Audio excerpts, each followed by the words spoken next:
Section 2.3 is all about writing equations of lines. So we're going to start with the point-slope form of a line. Point-slope form is a formula that allows you to write the equation of any non-vertical line. So it helps you find the equation of non-vertical lines only.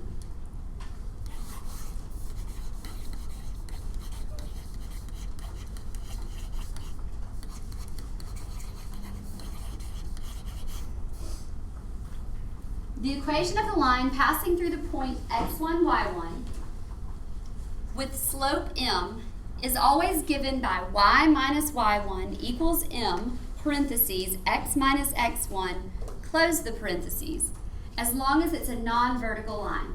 If it's a vertical line, the slope is undefined and this formula won't work. But we can take this formula as long as we know the slope or we have a way of finding the slope and we know at least 1 point on the line. So you don't always have to have 2 points to find the line. As long as you have the slope and at least 1 point on the line, then you can find the equation of the line. And from this formula, once you substitute in the quantities x1, y1, and m, you can clean it up, distribute, and put it in slope-intercept form or standard form, whichever you prefer.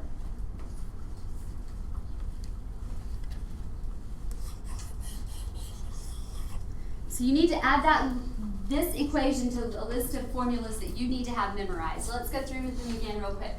You need to have distance formula memorized, midpoint formula memorized, slope formula, slope between 2 points. You need to be familiar with point slope. And you also need to be really familiar with slope-intercept form. So those are the things just for this unit that you need to already have memorized and know really, really well. So here's our first example. Let's write the equation of the line with a slope of negative 5/3 passing through the point 3, negative 1. Write the equation of the line with the slope negative 5/3 passing through the point 3, negative 1.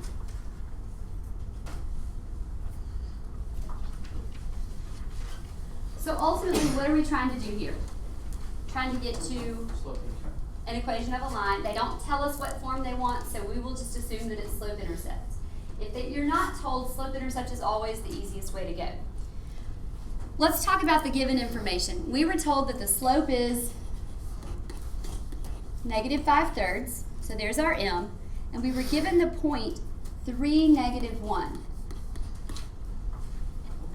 To find the equation of this line, we would like to plug into point slope, which is y minus y1 equals m parentheses x minus x1. So let's substitute in y minus what? Negative 1. Yeah, see this point here is acting as our x1, y1.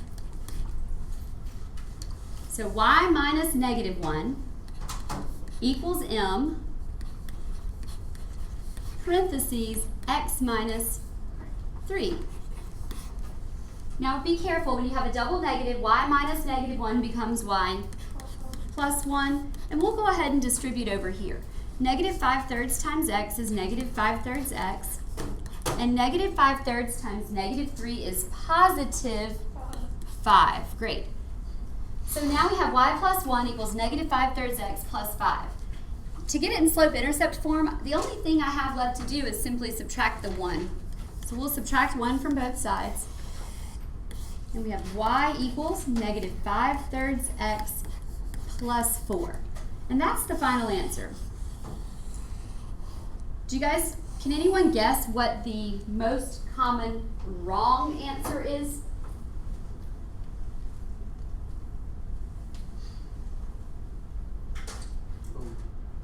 Anybody? Yes. Here's what I hear a lot. Y equals negative 5/3 x minus 1. What mistake was made there? If a lot of people tell me this is the correct answer. They put the negative 3. They didn't change the sign when you A lot of people simply take the y value of this point and use that as their b here. They just get in a hurry and do that. That doesn't work. That is not your y-intercept. That's just some random point. So you have to be really, really careful and not get in a hurry. You do have to work this out, substitute into the formula, and clean it up from there. So be careful and don't make mistakes like that just because you get in a big hurry. Let's take a look at the next example. Example 2 asks us to find the equation of the line passing through the 2 points, 3, 7, and negative 5, 3.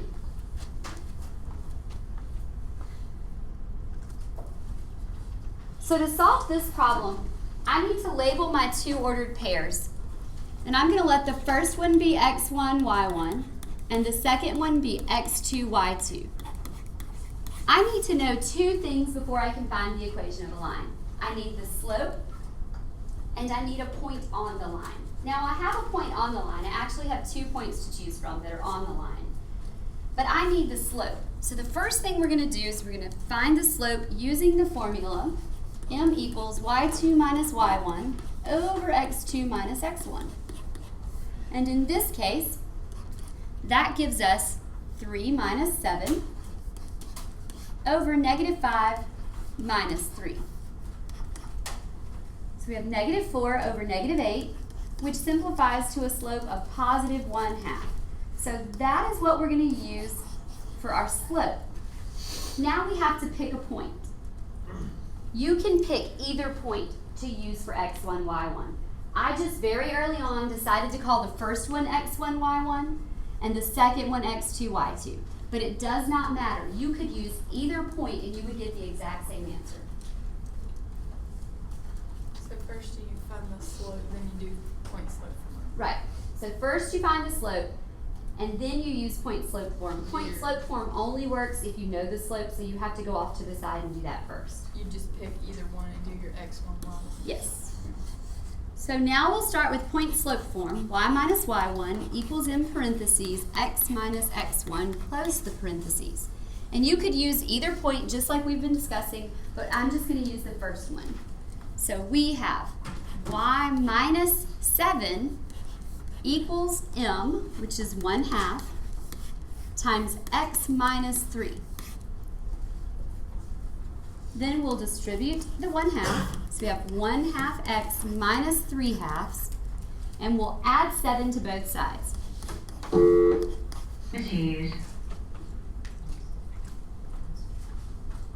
Add 7 to both sides, and we have y equals 1/2 x plus what? As a fraction, 11/2. So y equals 1/2 x plus 11/2. That is slope-intercept form. And for now, we'll just leave it in that form. The form that we have been leaving our answers in up to now is called slope-intercept form. I think everyone's completely familiar with this. Slope-intercept form is simply where you get y by itself, and we call it y equals mx plus b. And the m, the coefficient of the x when y is by itself, that is your slope. And this constant right here, they call it little b, that's always your y-intercept. So that's the y value of your y-intercept. That's why we love slope-intercept form so much, is because we can see those 2 things from it immediately. And it tells us a lot more about the equation than standard form or some of the other forms that we could leave it in. So here are some examples that are already in slope-intercept form. Y equals 2x plus 7, so the slope is what? 2, and the y-intercept is 0, 7. Y equals 2/3 x minus 5, the slope is 2/3, and the y-intercept is 0, negative 5. And finally, y is negative 4x plus 1/5, has a slope of negative 4 and a y-intercept of 0, 1/5. Right. Perfect. So let's use slope-intercept form to write the equation of a line that has a slope of 4 and passes through 5, 9. Let's talk a minute about what that means. It's still asking you to write the equation of a line, right? but it's saying it wants you to do that using slope-intercept form. We could work this problem exactly the same way as we have worked all of the problems before it. We could use point slope. We could do y minus 9 equals 4 parentheses x minus 5, and we could work it out. And certainly you will always have the option to do that for me. You can always use that method. That works every time for any non-vertical line. But your book wants to point out that that's not the only way to find the equation of the line. And some of you may have actually learned this way back in Algebra 1 or Algebra 2. If you start with slope-intercept form instead, y equals mx plus b, and you substitute in the slope, the x, and the y that you are given, you can solve it for b. So for example, here we know that the y value is given as 9. That has to equal the slope, which is 4, times the x value, which is 5, plus whatever the y-intercept is. We can solve that equation for little b, and then we will know our y-intercept. So 9 equals 20 plus little b. Subtract 20 from both sides, and what does b equal? Negative 11. So b equals negative 11. Now that's not your final answer. Your final answer is y equals 4x minus 11. That's what you have to list as the equation of your line. If you go back right now on your own and you rework that problem using point slope form, you will get the exact same thing. Got it? Okay. This is just point intercept. It's just a different method for doing that. So I'm not going to force you to use it. I think personally that point slope form is easier because it just falls right out. Those of you who don't like point slope form, or if you ever forget point slope form on a test, we all know y equals mx plus b, and we could always substitute in and find the missing b and go back and find the equation from there. It's up to you.